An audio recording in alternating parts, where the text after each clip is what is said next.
এই পিঠের মরশুমে পাটিসাপটা পিঠে খেতে আমরা সবাই ভালোবাসি।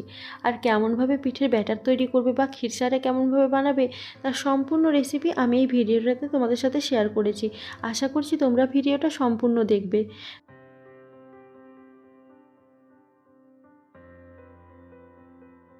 প্রথমে পিঠের ব্যাটারটা তোমাদের সাথে শেয়ার করি। পিঠের ব্যাটার বানাতে আমি প্রথমে নিয়েছি একটা বাটিতে 1 বাটি চালের গুঁড়ো, আর ওই একই বাটিতে 1 বাটি ময়দা ও 1 বাটি সুজি। তারপর ওর মধ্যে দিয়ে দিয়েছি আমি হাফ বাটি চিনি আর কিছুটা পরিমাণ লবণ। লবণটা অপশনাল, চাইলে দিতে পারো অথবা নাও দিতে পারো।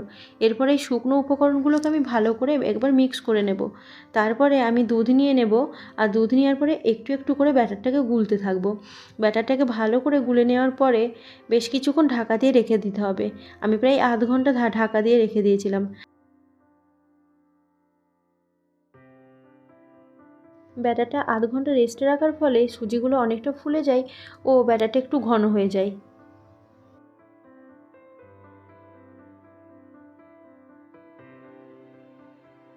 এবার তোমাদের সাথে আমি শেয়ার করব ক্ষীরসার রেসিপি।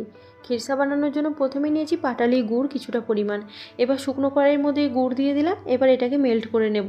এরকমভাবে দেওয়ার কারণ হলো ক্ষীরসার কালারটা বেশ সুন্দর আসবে। এটা এরকমভাবে মেল্ট করার ফলে কালারটা এটার বেশ একটু ডার্ক হয়ে গেছে। এবার এর মধ্যে দিয়ে দেবো আমি 1 লিটারের মতো দুধ। 1 লিটার দুধ দেওয়ার পরে এটাকে ভালো করে নেড়ে নেব, কিন্তু দুধটা আমি প্রথমে অল্পই দিয়েছি। এরপরে ভালো করে আমি এখানে গুড়টা মেল্ট করে নেব।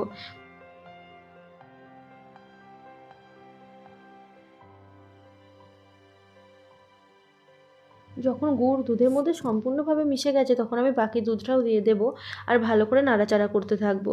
তারপর আমি এখানে 4 টেবিল চামচ পাউডার দুধ নিয়েছি, এর মধ্যে 2-3 চামচ গরম দুধ দেওয়ার পরে ভালো করে গুলে নিতে হবে। আর এই গুলে নেওয়া মিশ্রণটা আবার আমি দুধের মধ্যে দিয়ে দেব, আর ভালো করে নাড়াচাড়া করে নেব। এবার আমি মিক্সিতে হাফ কাপ মুড়ি গুঁড়ো করে নিয়েছিলাম, এটাকে চেলে এবার ওই দুধের মধ্যে দিয়ে দেব। যার ফলে দুধটা ঘন করতে বেশিক্ষণ সময় লাগবে না, আর খেতেও বেশ ভালো লাগবে।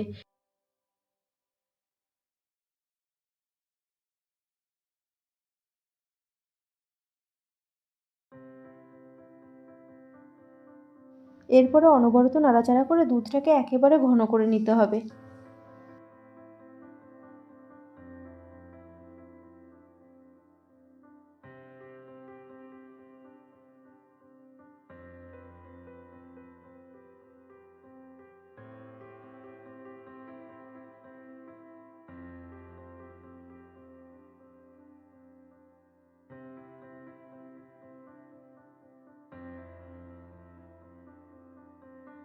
এই রকম অবস্থায় এবার গ্যাসের ফ্লেমটা অফ করে দিতে হবে, কারণ এটা ঠান্ডা হওয়ার পরে আরও একটু ঘন হয়ে যাবে।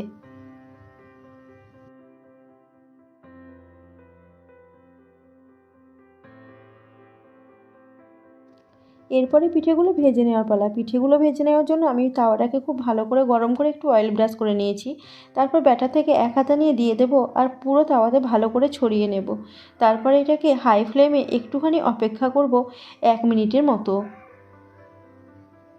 এরপরে এর উপর থেকে দিয়ে দেবো আমি ওই ক্ষীরসাটা দেওয়ার পরে এটাকে ব্যাস রাউন্ড করে নিলেই রেডি হয়ে যাবে। এটা কিন্তু তলায় একদমই লেগে যায় না, তোমরা দেখলেই বুঝতে পারবে। খুব সুন্দর করে তাওয়া থেকে ছেড়ে চলে আসছে, কোনো একটুও অসুবিধা হচ্ছে না এটাকে আমার গোটাতে বা রোল করতে। ব্যাস, এখানে আমার পাটিসাপটা পিঠে কিন্তু একেবারে রেডি। তোমাদের জন্য আমি আরও একটা ভেজে দেখাচ্ছি, তোমরা দেখো। খুব সুন্দরভাবে বেশ ব্যাটারটা না ঘন না পাতলা হয়েছে, আর পুরো তাওয়াতে সুন্দরভাবে ছড়িয়ে যাচ্ছে।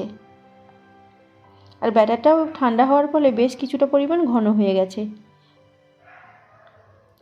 তোমরা যদি বেশি পরিমাণে চিনি ব্যবহার করো তখন কিন্তু ব্যাটারটাতে একদমই উঠে আসতে চাইবে না, কড়াইয়ের মধ্যে লেগে যাবে, যতই তোমরা অয়েল ব্রাশ করো না কেন।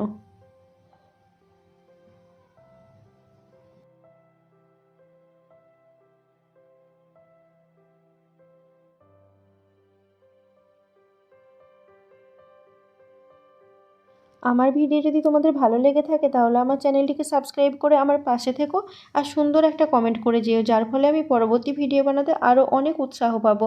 আর ততক্ষণ তোমরা সবাই খুব ভালো থেকো, সুস্থ থাকো। হাজির হচ্ছি পরবর্তী কোনো একটা ভিডিওর সাথে।